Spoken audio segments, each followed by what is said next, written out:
Katika kutafuta suluhu baina ya Washington na Tehrani chini ya meza, kiongozi mmojawapo katika viongozi waandamizi wa serikali ya Jamhuri ya Mapinduzi ya Kiislamu ya Iran, Ali Shamkhani, amesema kwamba mazungumzo yajayo baina ya Washington na Tehrani juu ya programu ya nyuklia ya Irani yanaweza yakazaa matunda endapo mazungumzo hayo yatawekwa mbali ya viunga vyenye vitisho, lakini pia yatawekwa mbali na mahitaji au matakwa yasiyozingatia misingi ya sheria na heshima kwa taifa lolote.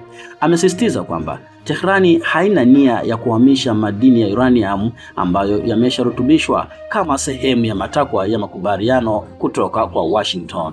Ali Shamkhani, ambaye ni mwanachama wa Council maalum ya ulinzi na mshauri mkuu wa Ayatollah Said al-Khamenei, ameweza kutoa kauli hiyo wakati akifanyiwa mahojiano na kituo kimojawapo kutoka nchini Lebanon cha Al-Mayadin News Channel.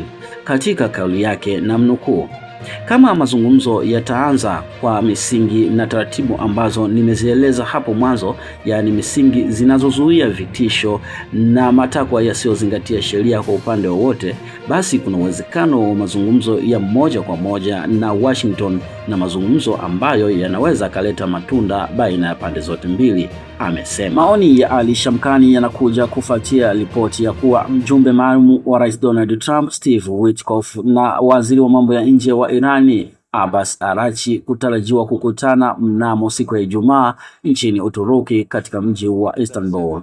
المواد النووية المخصبة بنسبة 60%. ما يرى بمنظور أهداف تسليحاتي. نحن لم ننتج ذلك لأهداف عسكرية.